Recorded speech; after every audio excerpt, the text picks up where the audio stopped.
Welcome to Wilder Outdoor Academy. In today's lesson, I'll show you how to build a tripod for cooking. Let's get started.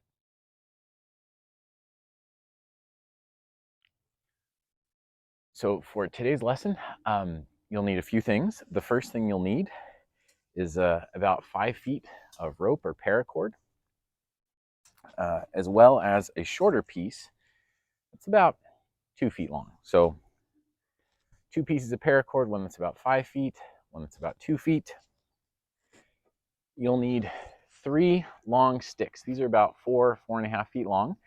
If you don't have access to the woods, I live in the woods here, you could use broomsticks, mop sticks, anything you got, any kind of stick. It doesn't need to be super thick, will work for this. So these are just saplings. These are actually buckthorn. They're invasive where I live. I cut 3 of them. These are about 1 inch to 1.5 inches thick.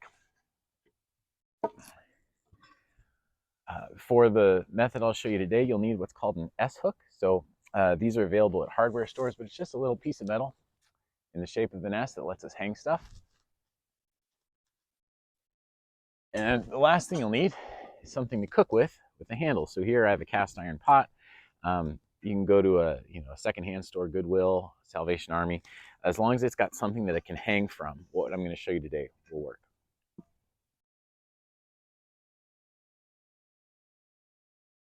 So the first step is to tie a tripod lashing. It's just a way to get our 3 sticks together in a way that they'll naturally form a tripod. This is a super forgiving knot. It doesn't have to look beautiful or pretty for it to work. That said, there are a few things we do want to get right so that we have the highest chance of success. I'm going to take my 5 feet of paracord here, and I'm going to start with one of my sticks, doesn't matter which stick. I'm going to start maybe a little bit less than a foot down from the top. And the reason I want to start at the bottom is that I'm eventually going to work up to tie up on my last piece here. So you can use any kind of knot you like. One that I like that I think works really well for here is something called a timber hitch. Timber hitch is pretty simple. What you want to do is take your paracord, wrap it around your stick like this so they cross, and then take the tag end, that's the small end, bring it back through the loop, and then wrap it around itself at least 3 times. 1, 2, 3. You pull that tight, and it holds real secure. In fact, let me show you up close so that you can see how that knot works. Again, this is a timber hitch. I take the tag end, I wrap it around so that they cross. I bring the tag end back through the loop like this. And then I take that tag end and I wrap it around this loop about 3 times. 1, 2, 3. You can see here it's wrapped through 3 times. I pull it tight, and that's not going anywhere. Now, once I have my timber hitch tied up, I get my other 2 sticks, and I try to line up the tops of them about equal length. And what I'm going to do is I'm going to wrap my paracord around in a zigzag pattern. So if I start by going in front of the middle stick, I will then go behind the 3rd stick.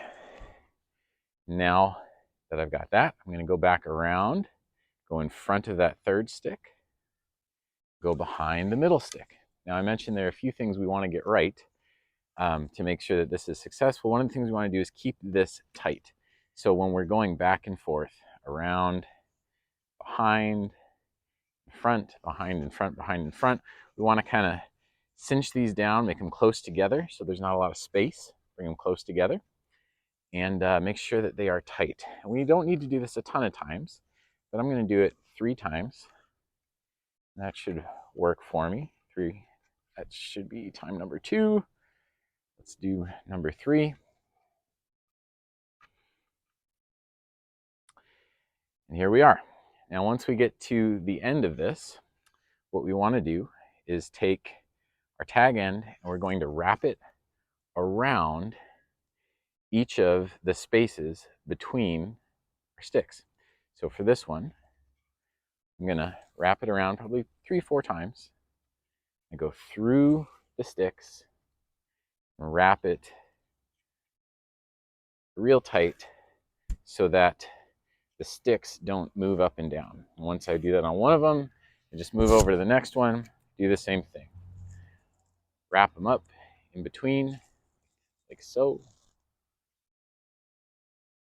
About 3 times. Doesn't matter how many times you do it as long as it's secure. More times the better sometimes. And then once I'm done with that, I can tie any knot I like. It can be a timber hitch, just a regular overhand knot. I'm going to tie it on the top of wherever I landed, whichever stick I landed on. So here I'm just going to tie an overhand knot. In fact, I'll tie 2 just to be extra secure. That's just a loop where I pull the tag end through the loop. Simple knot. I wrap my extra rope around this. And what I have now is a tripod. So I'll take the middle stick, push it through. The other 2 will cross, and they'll hold each other up, just like that. And that can actually hold a lot of weight. So that's your tripod.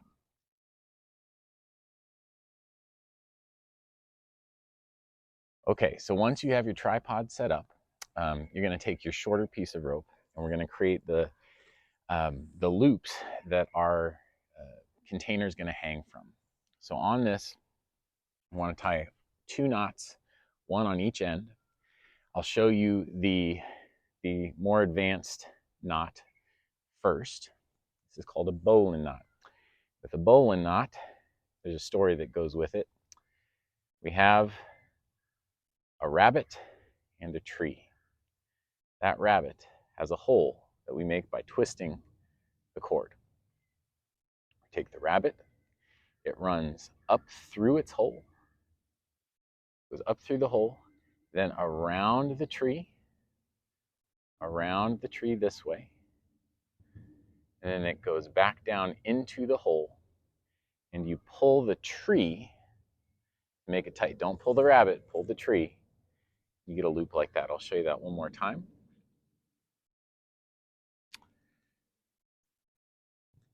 So we have the tag end, this longer end.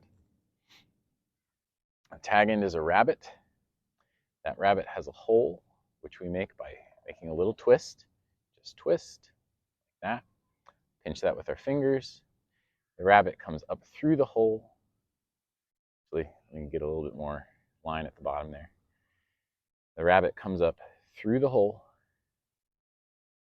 around the tree, so goes in a circle around the tree, and goes back through the hole. And I pull the tree end, and I get a loop that won't move. Now, that is a little bit of a complicated knot, but it's a good one. It's a good one to know. Just in case that's a little too much, here's just a quick, I don't want to call it a cheater, but it's an easier version. So you'll still get the job done. Take your tag end, make a loop right here. What we're going to do is tie a knot over here. We're just going to make a loop starting on this side, like this, with both lines, both ends. We're going to take this looped end and bring it through this loop right here. It's just going to tie a knot with a long piece at the end, just like that. And we're going to do that on both sides. So I'll tie that knot one more time. We'll go here. We got the tag end, fold it up over the longer end. We make a loop. Here's our loop. We wrap this around and we bring this through the loop we just made. We get a second knot. So now we have 2 loops on either end of our shorter line. Okay, so once we have our tripod set up and we've got our shorter line that's got 2 knots in it, 2 loops in it, all we do is we take one loop, we send it over one of the tops of our tripod so that it can hang right here. We take our S hook, hook it into here, into our second loop, then we hang our pot. Now to cook, we'd build a fire under here. Typically you don't want to cook over big flames because that'll burn your food, so embers is a great stage of our fire at which to start cooking. And as you can see, this is a little bit close. If we were putting it over a fire pit, that might be a little bit too close. So if I wanted to fix that, one thing I can do is take this line right here and just wrap it around, wrap it through our tripod once or twice. And then there we go. It's our tripod for cooking. Have fun.